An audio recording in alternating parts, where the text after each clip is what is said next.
5월 9일 오늘의 골목 말씀입니다. 기도하겠습니다. 사랑하는 주님 앞에 저희가 구원받은 이 귀중한 복음을 저희 마음에 가지고 기쁨이 있게 하여 주시니 감사합니다. 이 기쁨을 이웃에게도 전할 수 있도록 또 우리 사랑하는 가족들에게 선포할 수 있도록 허락하여 주시옵소서. 예수님의 이름으로 기도합니다. 아멘.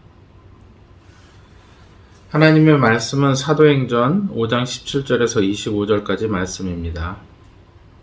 대제사장과 그와 함께 있는 사람, 즉 사두개인의 당파가 다 마음에 시기가 가득하여 일어나서 사도들을 잡아다가 옥에 가두었더니 주의 사자가 밤에 옥문을 열고 끌어내어 이르되 가서 성전에 서서 이 생명의 말씀을 다 백성에게 말하라 하매 그들이 듣고 새벽에 성전에 들어가서 가르치더니 대제사장과 그와 함께 있는 사람들이 와서 공회와 이스라엘 족속의 원로들을 다 모으고 사람을 옥에 보내어 사도들을 잡아오라 하니 그들이 가서 옥에서 사도들을 보지 못하고 돌아와 이르되 우리가 보니 옥은 든든하게 잠기고 지키는 사람들이 문에 서 있으되 문을 열고 본즉 그 안에는 한 사람도 없더이다 하니 성전 맡은 자와 제사장들이 이 말을 듣고 의욕하여 이 일이 어찌 될까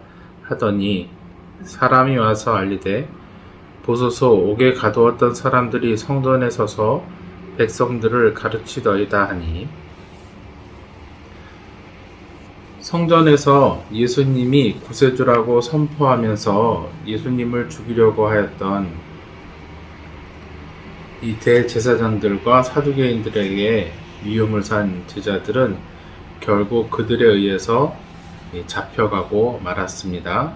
대제사장과 그와 함께 있는 사람 사두개인의 당파 다 마음의 시기가 가득하여 일어나서 사도들을 잡아다가 옥에 가두었더니 이렇게 시작하고 있어요. 그들은 예수님을 붙잡아 죽인 경험이 있기 때문에 사도들을 다시 잡아들였습니다. 전과 같은 방법으로 그들을 처리해야 할 필요를 느꼈을 것입니다. 예수님도 죽였으니 그 제자들을 해치우는 것은 경험상 그리 어려운 일이 아니라고 생각했을지도 모릅니다. 그러나 하나님께서는 그 밤에 구원을 베푸셨습니다. 주의 사자가 밤에 옥문을 열어 끌어내고 이르되 가서 성전에 서서 이 생명의 말씀을 다 백성에게 말하라 하매 그들이 듣고 새벽에 성전에 들어가서 가르치더니 대제사장과 그와 함께 있는 사람들이 와서 공회와 이스라엘 족속의 원로들을 다 모으고 사람을 옥에 보내어 사도들을 잡아오라 하니 그 아들이 가서 옥에서 사도들을 보지 못하고 돌아와 이르되 우리가 보니 옥은 든든하게 잠기고 지키는 사람들이 문에 서 있으되 문을 열고 본즉 그 안에는 한 사람도 없더이다 하니 성전 맡은 자와 제사장들이 이 말을 듣고 의욕하여 이 일이 어찌 될까 하더니 사람이 와서 알리되 보소서 옥에 가두었던 사람들이 성전에 서서 백성을 가르치더이다 하니 성전의 지도자들은 사도들을 처리하고 싶어 했고 사도들을 처벌할 근거를 세우기 위해서 그들 무리들 가운데 이끌어 세우려 했습니다. 이들이 했던 방법은 예수님을 붙잡아 고발할 때도 마찬가지였어요. 그들은 예수님을 붙잡아서 고발할 명목을 구하기 위해서 백성의 지도자들이 모여서 이야기를 합니다. 그들이 이렇게 했던 것은 사법적인 권한이 없었기 때문이고요. 두 명을 씌워서 죽이려고 모의하기 위한 것이었습니다. 그러니까 제자들도 예수님을 처리했던 같은 방법으로 죽일 수 있다고 생각했을 것입니다. 그러나 이런 일이 일어나기 전에 하나님은 주님의 사자, 그러니까 천사들을 보내시어 사도들을 옥에서 끌어내십니다.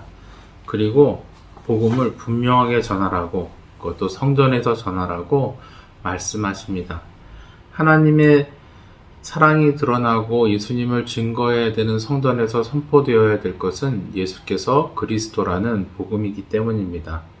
그래서 사도들은 옥에서 벗어나자마자 성전으로 돌아갔습니다. 아마도 그들이 감금된 곳은 대제사장의 사저에 있었던 개인 수감시설이었던 것 같습니다.